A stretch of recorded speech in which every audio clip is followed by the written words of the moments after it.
Some life experiences are so unexpected that they leave an enduring impression. That was how I felt the day Elias walked into my bedroom unexpectedly. It had been a regular afternoon. Victor, my husband, was in the office as usual. Elias, his son from a previous marriage, had recently returned home after a difficult divorce. We had been tiptoeing around one another in the days since his return, careful not to trip over past conflicts. I was inside my room trying on a dress for an upcoming function when I decided to change into something different. I was in the middle of a change and wearing only my underpants. Elias froze in mid-sentence as the door abruptly opened. "I am sorry." I was so taken aback that he halted at the doorway, and I gasped and grabbed the first thing to cover myself. "Elias, I'm sorry," he muttered and turned away. Elias slammed the door shut so quickly that he nearly collapsed himself, leaving me standing there, my cheeks flushed with shame, and something else I couldn't name. We both wanted to forget that moment, but Elias's unexpected return to the home had taken me by surprise. Victor had advised it without asking me, but I wasn't surprised. My husband was sometimes quick to pass judgment without thinking how it might affect others. "Elias needed somewhere to stay for a while," he said after dinner one night, hardly glancing up from his phone. "You don't mind, right?" Of course, I did not decline. Elias was courteous, if distant, and we'd always had a pleasant if superficial connection. But his presence, a constant reminder of Victor's previous existence, added an unspoken strain to the air. Elias was strikingly attractive at the age of 25. He had Victor's black hair and strong jawline, but his eyes were softer and more contemplative. He carried himself with a tranquil certainty that made his prior anguish seem even more surprising. "He cheated on me," he remarked at dinner one night while Victor was not there. I attempted to maintain a light conversation, but Elias's directness surprised me. "Oh, Elias, I'm so sorry," I whispered. I was amazed. "Do not worry," he added with a shrug. When this happened, I couldn't help but admire his calmness. This happened on Wednesday. Victor was in the office as usual, and Elias was supposed to be conducting errands, so I was in my bedroom looking at clothes for an upcoming charity event. The dress did not fit as well as I remembered, so I removed it and threw it on the bed. Standing there in my bra and underwear, I searched the closet for anything. Otherwise, that's when the door opened. "Lydia, did you notice?" Elias's words died off abruptly as his gaze surveyed the area. I stopped moving, as his gaze switched from me to the floor. He grabbed a hanger and turned around so quickly that he nearly knocked down a light. "I'm sorry," he mumbled before fleeing the room. "Elias," I gasped and grabbed a robe to cover myself. The door slammed shut, and I stood there, my heart pounding as I understood what had occurred. For the rest of the day, I avoided Elias. I remained in my room, pretending to be busy. I couldn't concentrate on anything, because the image of his shocked look was ingrained on my brain, and every time I thought about it, a flush of shame went up my neck. At dinner that night, the air between us was thick with unacknowledged tension. "Did you do those errands today?" I inquired, striving to appear unconcerned. "Yes," he said without looking up from his dish. Victor looked between us, unconcerned about our discomfort. I advised Elias to take some time off and determine what he wanted to do next, to which he replied, "That's a fantastic idea."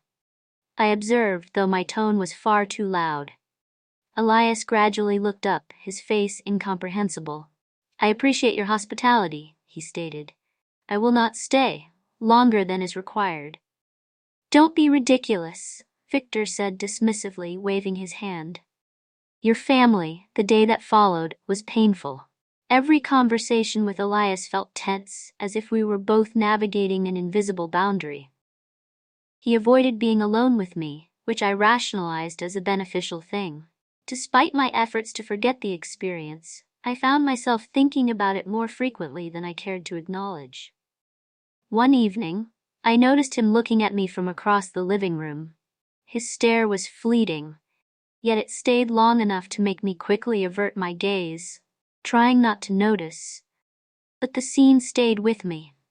It wasn't long before I noticed subtle changes in his behavior. He began coming home earlier, spending more time in the common areas of the house. One night, I caught him in the kitchen, leaning against the counter and holding a glass of water, unable to sleep. I asked casually. He gave a shrug.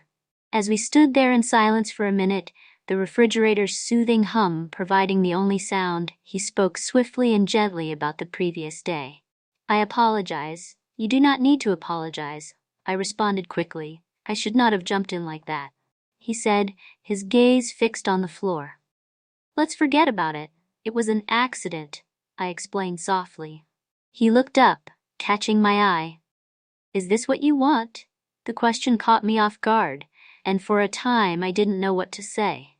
"It's for the best," I concluded. He nodded, but his look indicated that he wasn't totally convinced. The pivotal moment occurred one evening when Victor called to inform me that he would be working late. Elias arrived into the living room as I was skimming through a magazine. He stopped at the doorway, as if deciding whether to remain or go to watch something. He eventually inquired Wardsome. He sat next to me, tossing the magazine down, the cushions sliding beneath his weight, which we observed calmly for a while. But when our hands brushed as we reached for the remote, the air between us was filled with unspoken anger. I felt a surge of energy in him, and he quickly took his hand back, his cheeks flaming. "Sorry," he muttered.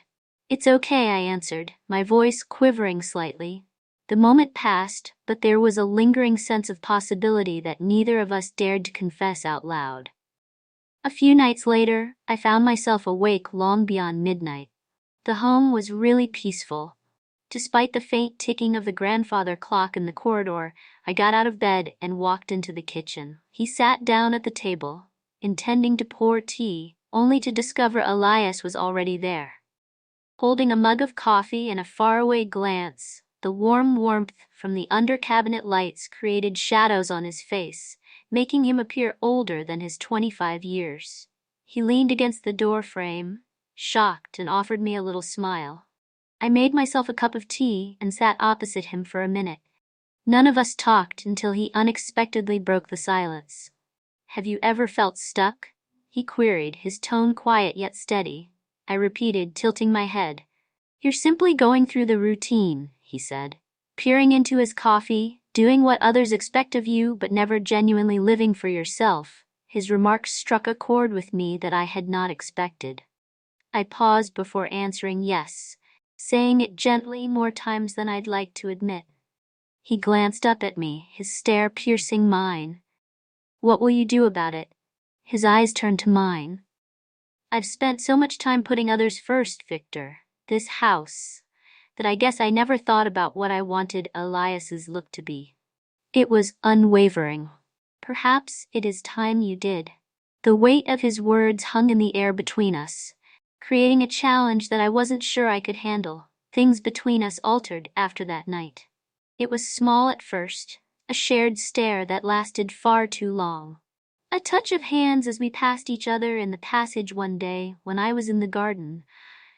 Elias joined me as we clipped the roses. "Do you need assistance?" he inquired, crouching beside me. "Do you know how to prune a rose bush?" I mocked. He grinned and said that he had no idea. I chuckled as I handed him the scissors. "Well, I hope you don't kill it while we work together."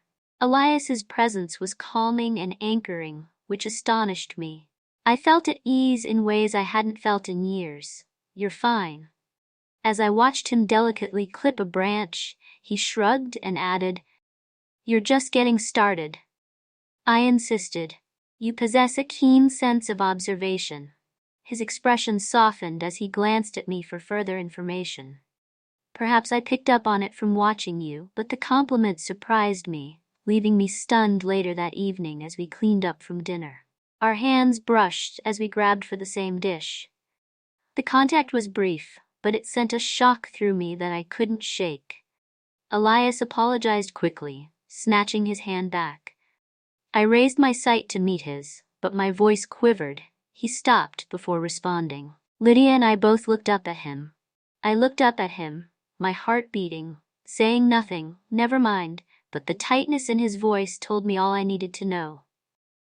Lily, my closest friend, was the first to notice the difference. She came over for coffee one day, her sensitive eyes absorbing every sight as we spoke in the living room. "You appear distracted lately," she said in a playful but inquiring tone. "Do I?" I inquired, feigning to say yes, and she leaned forward in response. "Elias has also spent more time than usual hanging out. Is everything all right?" "Of course," I spoke quickly, but my tone appeared too bright. Lily gave me a knowing glance. "Lydia, I've known you for years. I can tell when you're thinking about anything," so I argued that there was nothing to say, despite the fact that her words disturbed me that night, after Lily had left and Victor had gone to study. Elias was in the living room, flipping through TV channels. "Do you mind if I join you?" I queried, sitting down on the couch next to him. "Not at all," he said, his grin relaxed. For a while, we stared together in pleasant silence. Elias eventually put down the controller and turned to face me, as the gap between us felt both too close and too far. "May I ask you something?" He said something. "Of course," I said gingerly, despite my racing heart. "Do you ever regret marrying my father?" I was taken aback by the question. I paused before responding. "I don't regret anything I described properly, but there are moments when I wonder whether I made the right option." Elias nodded seriously. "Recently, I've been contemplating various options." As I turned to face him, my pulse quickened, as if to inquire about the meaning of following one's heart. He murmured, his gaze fixed on mine. The room felt unusually quiet, the air between us dense with unspoken whispers. Before I could think further, I stretched out and placed my hand on his leg. I began, but the rest of the words stuck in my throat. He leaned in closer. His eyes searched mine. "You don't need to say anything," he muttered. The moment was frozen in time like a fragile bubble about to burst, but neither of us tried to break it when Aurora, his ex-girlfriend, reappeared. Elias and I were on the verge of breaking up when she unexpectedly appeared at the home one day, her spotless appearance a sharp contrast to the mayhem she had left behind. "Elias," she muttered sweetly as she went inside, "I have missed you." "What exactly are you doing here?" Aurora Elias asked. "I wanted to converse," she said, beaming cheerfully. While they chatted, I remained in the kitchen, out of sight but within earshot. Aurora said, "I've been thinking about us." "Elias, I made a mistake. I'd want to fix." Elias said firmly, "There is nothing to fix.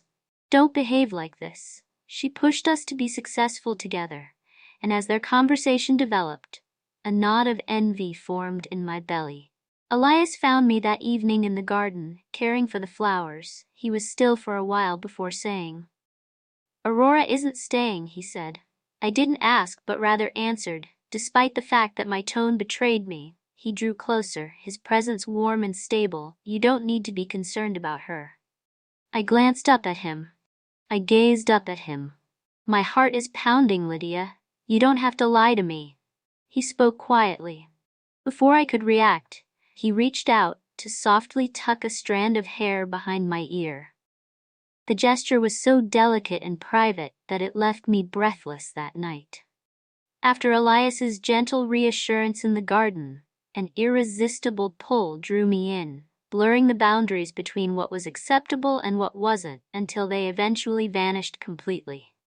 It began little, with a lingering touch and a concealed gaze, but it wasn't long before the mystery became part of the appeal. Every shared moment involved a risk, but with each one, our relationship grew stronger. One morning, as Victor left early for work, I lingered in the kitchen, sipping my coffee. Elias appears. In the doorway, his hair and t-shirt slightly wrinkled. He answered in his sleepy voice, and I murmured, my heart racing. He poured himself a cup of coffee and leaned against the counter, his gaze riveted on me. "You are waking early." "So are you," I responded, striving to appear casual. We stood for 1 minute, The tension between us was palpable, and he gently crossed the room to sit next to me at the little breakfast table, Lydia remarked in low tones. I gazed up at him, my heart beating. Yes, his fingers brushed across mine, sending a jolt through me. I can't stop thinking about you, Elias, I continued, but he merely shook his head. Do not say that it is inaccurate, he said softly. We both understand. It didn't feel like I wanted to argue or say anything to get us out of this downward spiral, but instead I let him grab my hand, and the warmth of his contact silenced any objections I might have had. Elias and I mastered the art of lying as the days turned into weeks, and we discovered ways to be alone without raising suspicions, such as a shared moment in the garden or a peaceful hour in the study when Victor was away. Every stolen minute was fantastic, but it was also exhausting. The continuous worry of discovery loomed over us, threatening to ruin everything with even the tiniest error. And Lily, ever vigilant, noted the small changes in my behavior. When she unexpectedly dropped by as I was heading down the stairs, Lydia stated that you had been avoiding me. I had merely been busy, I instantly explained. Attempting a smile, are you too busy to see your closest friend? She inquired. I hesitated, unsure how to respond, in a light yet inquiring tone. It's not like that, so what was she pressing? Something is going on, and I believe I know what it is. Her statement sent shivers down my spine, but I attempted to keep a neutral expression. I'm not sure what you're talking about, Lily said. Stayed on me for a moment before she sighed. Just take care, Lydia. Whatever. What you're doing isn't worth losing everything. Her words stayed with me. Aurora's presence grew long after she left, until she eventually arrived, much to my chagrin. One evening at the house, her cheerful grin hid the deliberate reason for her visit. I thought I'd bring supper, she added, handing up a thoughtful takeaway bag. Elias said, Thank you, Aurora, but you didn't have to do that. I really wanted to. I confessed happily that I had missed us. The mood in the room was oppressive, so I excused myself and went to the kitchen, pretending to prepare the lunch. From there, I listened to their conversation, each phrase ripping my stomach. Sierra volunteered to try again, her tone almost begging, but Elias stated firmly, There is nothing to attempt. Her laughter was fragile. You're hiding something. I feel it. I held my breath and hoped Elias would not falter. What I do isn't your concern, he said, his tone cold. Aurora ultimately left, and I felt a moment of relief. Victor came in the evening. Elias and I were studying some files, a thin pretext for the real reason we were there, when the sound of the front door opening shocked us. Lydia, Victor said, Are you in here? I said quickly as I stepped away from Elias. Victor, who appeared at the doorway seconds later, his brow furrowing as he observed the scene. What are you two doing, Elias? Had just helped me organize some old documents. I spoke quickly, waving to the stack of papers on the desk. Victor held our eyes for a moment before nodding, indicating that supper was ready. Elias stared at me just after he left, his face tense. That was Tula. He nodded or stood, I added, my heart still pounding. The ongoing concealment began to weigh on me during one of our late-night conversations. Elias grew irritated, expressing his displeasure with the scenario. I can't keep doing this, he muttered, pacing around the living room. Elias, please, I murmured, seeking to calm him. I'm ill of pretending, he mumbled, his voice rising, of sneaking about and acting as if nothing is going on when everything is. I stood and placed my hand on his arm. We do not have an option. There is always a choice, he replied, his gaze sharp at you. I only need to decide whether I'm worth it. His compliments left me in awe, yet I couldn't provide him with the response he desired during our coffee dates. Lily's anxieties grew. She dropped her cup with a clatter, her visage stern. Lydia whispered, leaning forward, Are you having an affair? The bluntness of her queries startled me into immobility. You do not have to lie, she said. I've seen the way you look at him. I took a hard swallow. I struggled to find the right words. Lily lifted her hand to interrupt me. I don't need the knowledge. Consider the risk you're putting him in. Her words struck home, leaving me uncomfortable long after she left. Aurora's determination peaked when she addressed Elias directly. I overheard their argument in the driveway, and her voice was filled with accusation. You're hiding something, and I'll find out what it is. Elias replied calmly but firmly. Aurora, you should leave. Not until I know the truth, she yelled. The encounter caused a surge of anxiety in me. If Aurora discovered the truth, everything would be shattered. Everything began to fall apart the day Aurora decided to escalate. She confronted me in the garden. When Elias had gone, she remarked on the wonderful flowers, brushing her fingers over one as if savoring them. Thank you, I said tiredly. She turned to me with a brittle grin, not trusting the glint in her eyes. You know, I've been thinking a lot about Elias recently. He's been strange, quiet, and secretive. Do you know anything about this? I forced a smile. Elias is gone. He's been through a lot recently. I'm sure he just needs some time. Aurora tilted her head. Maybe her face is growing colder, or maybe there's something else going on. I'm not sure what you mean. I spoke calmly, despite the growing panic in my breast, and she stepped closer, her eyes piercing. You should be aware of any potential difficulties. Elias, I am not going to disregard any possible difficulties. Deserves more than to be part of whatever this is. I did not respond, but her words stayed in the air long after she left later that evening. Lily arrived at the house suddenly, and her demeanor is agitated. Lydia whispered as she moved by me into the living room where we needed to talk. I closed the door, bracing myself for what was to follow. Lily, this is not a happy time. Too terrible, she replied, turning to face me. I tried to give you space, but I can't stay silent any longer. Lily, please, I murmured, but she shook her head. She claimed that she would no longer make excuses. I know something is going on between you and Elias, and if I may ask, how long do you think it will take for Victor to find it out? Her remarks hit me hard. You don't understand, I responded.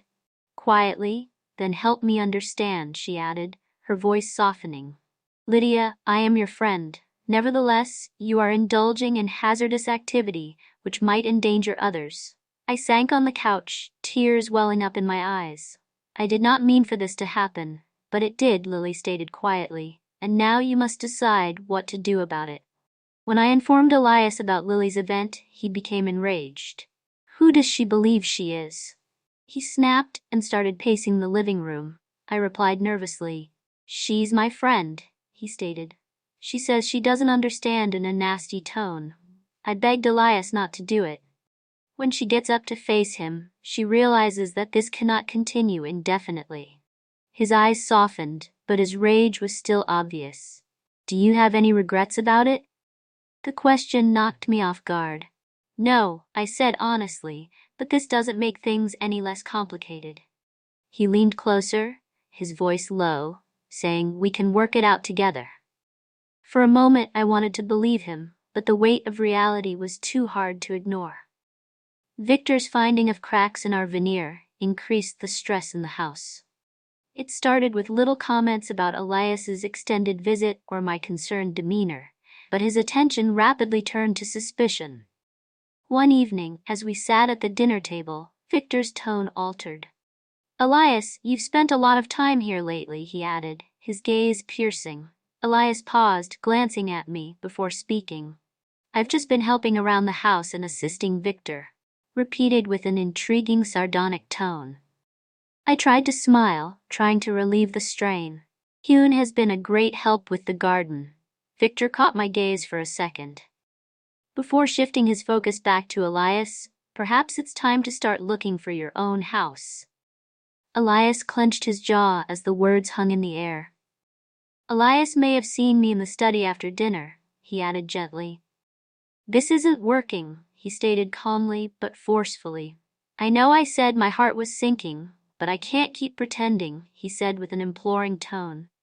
Elias, we need more than just stolen moments and misleading odds, I pleaded with tears in my eyes. and he leaned closer, gripping my hand. "Come with me, Lydia, and leave everything behind." His words jolted me, but I couldn't force myself to respond. The weight of my obligations, my marriage, and the life I'd built was too heavy to ignore. Before I could make a decision, Aurora reappeared, armed with more than just mistrust. She confronted Elias in the driveway, her shouting audible across the neighborhood. She said, "I know what you've been doing." Elias crossed his arms and maintained a calm posture. "So, what precisely are you?" she snapped while discussing it. "Don't act stupid. Elias, I saw you with her." I have proof that her remarks, like a dagger aimed directly at us, caused my heart to sink. "If you try to deny it, I'll make sure everyone knows." Aurora screamed, her voice shaking with rage. Elias could not respond, but the damage had already been done.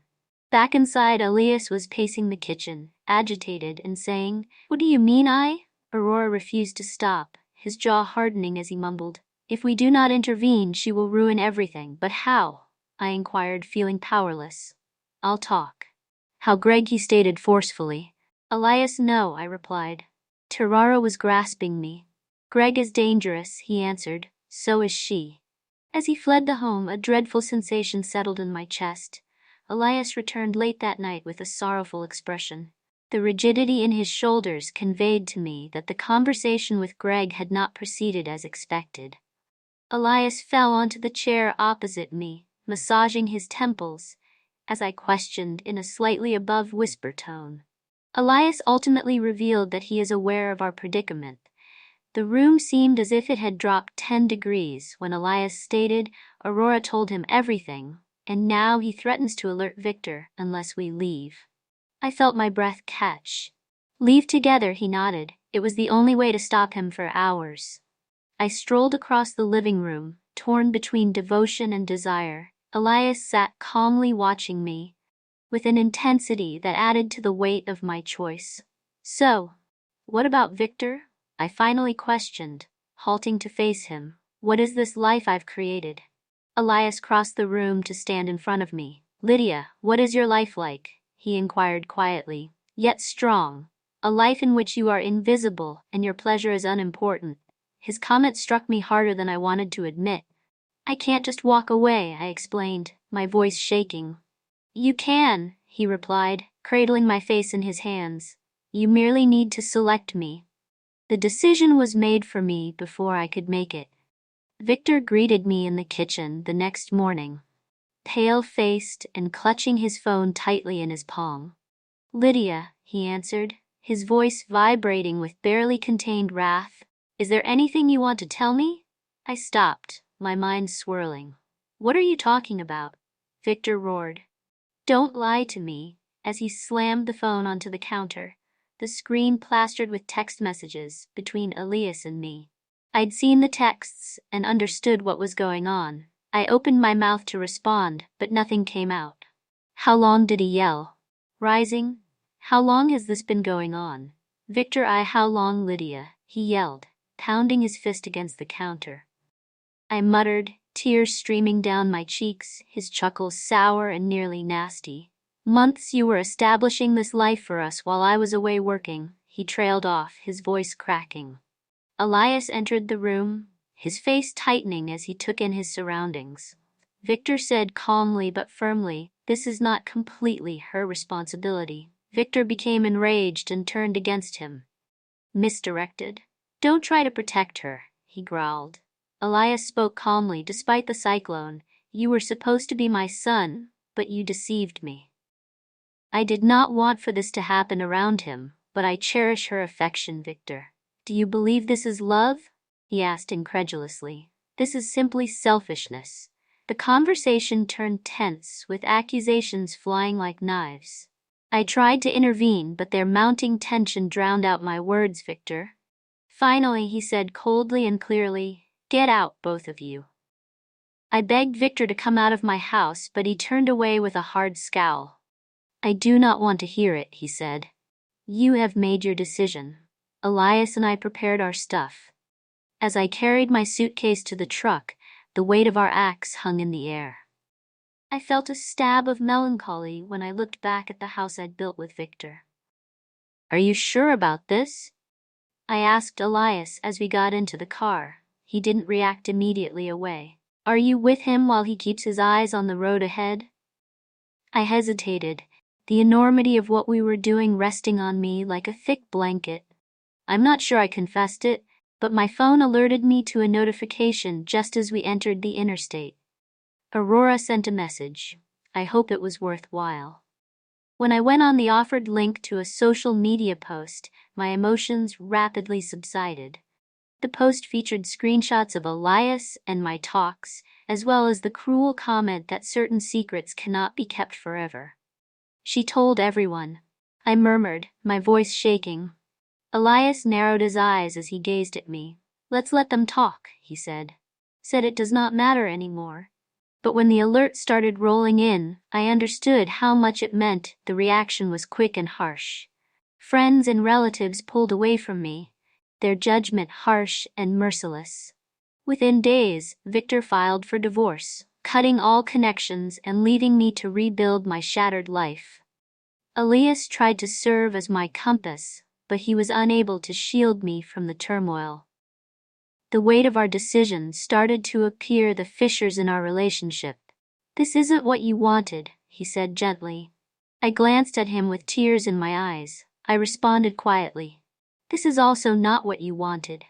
We sat in silence for a long time, the weight of our decisions bearing down on us, until Elias stood up and proceeded out the door.